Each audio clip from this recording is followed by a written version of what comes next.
नमस्कार। अपन ने पिछले कालांश में कबीर के बारे में अध्ययन किया था। कबीर के आगे का जो अध्याय है अपने नामदेव संत काव्य धारा के प्रमुख कवि माने जाते हैं। इनका जन्म कार्तिक शुक्ला एकादशी रविवार को 26 अक्टूबर 1270 ईस्वी में हुआ। इनकी मराठी कविता संत ज्ञानेश्वर की कविता से परिष्कृत एवं परिवर्तित है। अतः इनका जन्म कुछ विद्वानों ने 13वीं शती में न होने की बात कही है।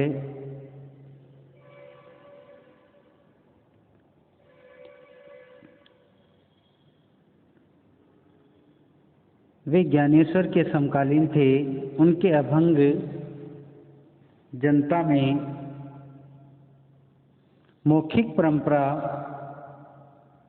के रूप में प्रचलित रहने के कारण उनकी भाषा बदल गई।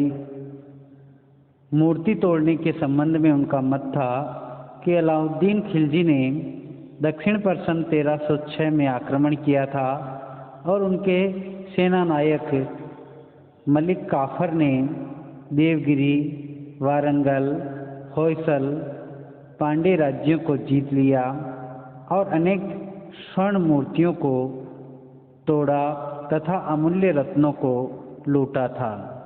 मराठी और हिंदी में समान रूप से रचना करने वाले उत्तर और दक्षिण के प्रसिद्ध संत नामदेव ने मराठी अभंगों और हिंदी के पदों की रचना करके अपने जीवन काल में बहुत ही यश प्राप्त किया था।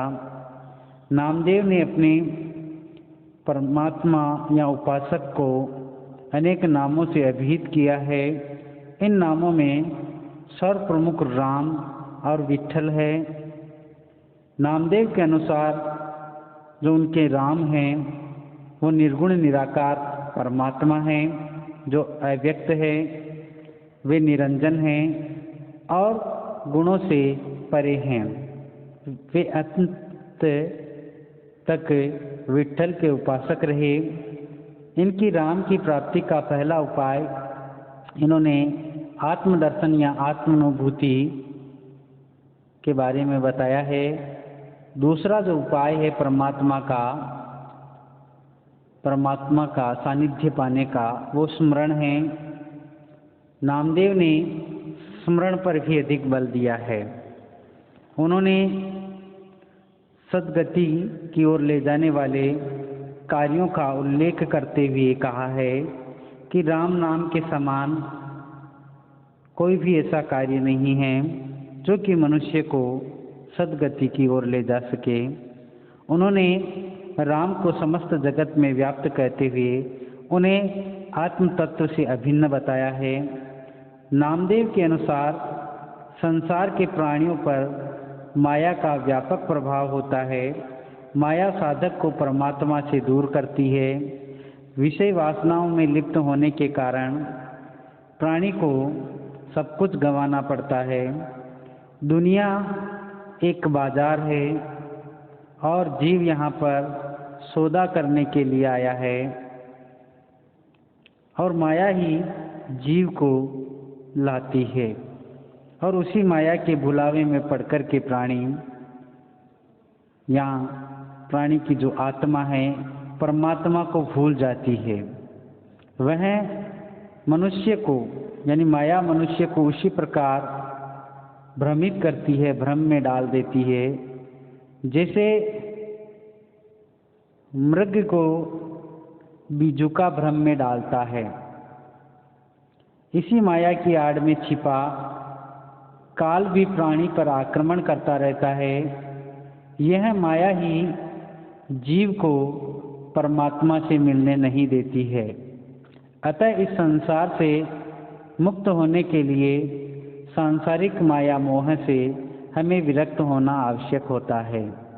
माया से मुक्ति परमात्मा की कृपा से ही संभव होती है।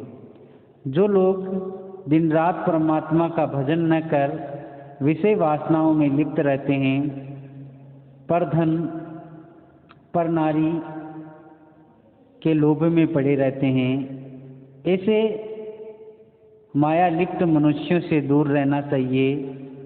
उन्हें विषय की ओर ले जाने वाले मन को चेतावनी भी दी है।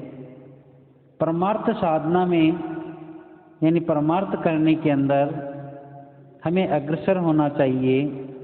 नामदेव ने सत्संग का उपदेश इसी प्रकार दिया है। वे कहते हैं कि भक्तों के आगमन से चारों प्रकार की मुक्तियां सहज ही सुलभ हो जाती है। चारों प्रकार की मुक्तियां सहज सुलभ हो जाती है और गोविंद मिल जाते हैं, अर्थात परमात्मा की प्राप्ति हो जाती है। भक्तों को उन्हें भगवान का रूप माना है। भक्त और भगवान में अंतर नहीं होता है। ममता माया के दूर होने पर भी साधु संगति मिलती है।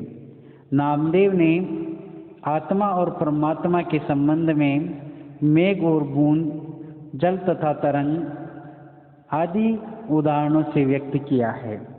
उन्होंने हरि से अपने संबंध जो है स्वामी और सेवक, माता पिता पुत्र, सरोवर तरंग या तरवर पंखी के समान बताए हैं। जीवन और जगत की नश्वरता पर बल देते हुए काल की भीषणता की ओर मनुष्य का ध्यान आकर्षित किया है। उनके अनुसार काल रूपी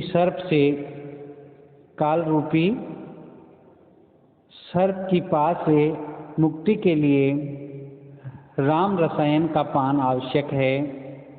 नामदेव अपने प्रारंभिक जीवन में विट्ठल के सगुणोपासक रहे थे। बीच में हठ योग, निर्गुण उपासना में प्रवृत्त हुए और अंतिम काल में हिंदी के पदों में अधिकांशतः निर्गुण मार्ग ही उन्होंने अपनाया था। किंतु हिंदी पदों में स्थान स्थान पर विष्णु के अवतारों, पौराणिक गाथाओं पर भी पूरी आस्था व्यक्त की है।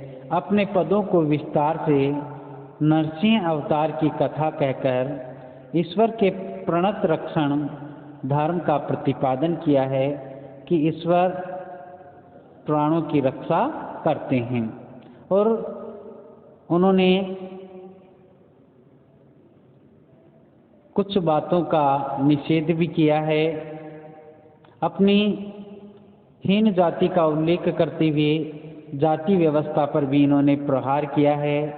लोभ, मद, अहंकार, काम, क्रोध को अवधूत के लिए हानिकारक बताया है। एक संत के लिए इन्हें हानिकारक बताया है। अहंकारी व्यक्ति पशु के समान होता है, उसकी मुक्ति नहीं हो सकती है। साधन के लिए अहंकार के त्याग को अनिवार्य माना है। ये था हमारा नामदेव के संबंध में नामदेव का परिचय। इनका जो काव्य है कल से पढ़ेंगे।